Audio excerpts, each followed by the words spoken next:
All right, people, welcome back. This is the 2025 S.E.A English Language Arts Section 2 Prose Comprehension walkthrough. My name is Mrs. Crosby, and in this video, I'm going to tell you why you don't need to worry about whether your answer looks exactly like anybody else's, whether your answer looks exactly like mine. That is not important. You ready? So let's go. If you did the 2025 paper, or you are going to do the 2026 exam, 2027 exam, 2028 exam, you should feel confident that by the time you read a passage and you understand what happens, once you express your answer clearly and in relation to the passage that you have read, that you're going to get your marks. You shouldn't have to worry about that. And I'm telling you that as somebody who marked the S.E.A in 2025. Okay, so we're not worrying about whether our answer looks exactly like anybody else's. What I'm about to share with you are suggested answers because the examiner knows that answers will vary. No two students are going to express themselves in the same way. You don't have to worry about it once you make your answers relevant to the story, poem, or graphic comprehension that you have been given in the exam. And without further ado, let's get into the paper. Late again, I exclaimed as Nicholas and I finally arrived, panting at the library. We looked towards the fiction section and felt a sense of disappointment as our classmates hastily grabbed the last of the adventure books off the shelves. I sighed and pulled Nicholas into the empty non-fiction section.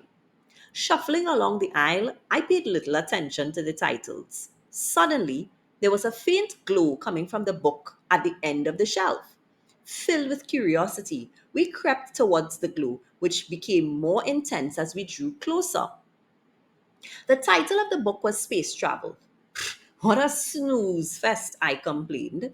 Nicholas grabbed the book and opened it. Instantly, the glow surrounded us. The library blurred, then swirled, and we were swept into the book. Moments later, we landed with a thud in a dusty cave. My mind was a puzzle. Nicholas, undeterred by the strange experience, began to explore. Although we were in a cave, there was an abundance of flora from towering trees to small flowering plants. The most amazing sight was a sparkling river that shone throughout the cave. Mesmerized, we wandered along the edge of the river.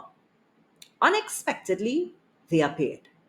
Beings, but not humans. They were thin and tall with pale, scaly skin. Each had a wide mouth with sharp teeth and huge eyes. They also had tentacles hanging from their shoulders that moved as they looked from each other to us. Nicholas stepped forward and said, "Hi, I'm Nicholas, and this is Kimberly." No response. Instead, three pairs of eyes glared piercingly at us. Their tentacles began swaying towards us like coconut trees in a storm. I bellowed, "Run!" And we both dashed in the opposite direction. My jaw dropped in disbelief when I glanced back and saw the aliens' legs lengthen. They looked like Moko Jumbies, except this was not carnival and we were scampering for our lives. Finally, an opening to leave the cave came in sight. Just then, cold, rubbery arms lifted me into the air. Hearing me shriek, Nicholas gripped my legs and yanked with all his might. It was a tug of war and I was the rope. Miraculously, the aliens lost their grip. With a whoosh, I fell, landing on Nicholas. When I opened my eyes, we were sprawled on the floor of the library. We were drenched in sweat, and I was grateful to be back on Earth. What an adventure, Nicholas exclaimed. I vowed to never judge a book by its cover again. This was a beautiful story filled with descriptive language, excellent development of plot, excellent characterization and setting. Let me tell you something. If a student wrote this, and students do write at this level, and I can tell you that because I told you already that I marked this year in 2025. If a student wrote this, this was an exemplary response. And out of 20, this essay is getting 19 or even 20 out of 20. But we're not here for that. We're talking about the reading comprehension. So let's go into the questions. Why were Kimberly and Nicholas disappointed when they arrived at the library? Well, my answer is they were disappointed that all the adventure books had been borrowed at the library. Once your answer is relevant to their reasoning why they were disappointed, they couldn't get the books they wanted, they had to use the non-fiction books, any of those answers that make sense, you're good to go. Question 2. Identify one example of a metaphor used in paragraph 2 and one example of a simile used in paragraph 3 for 2 marks. So, as you know, metaphors and similes are comparison devices, right? We use metaphors and similes to look at two different things and find ways in which they are common. For simile, we use and as, or like or as, to make the comparison. But for metaphor, we do not use like or as. Most times, we use is, or in the past tense, was. So, my example for a metaphor from paragraph 2 is my mind was a puzzle. I think this shows us that Kimberly's mind was scattered, confused, maybe complex, maybe hard to figure out until she could put various pieces of the puzzle together.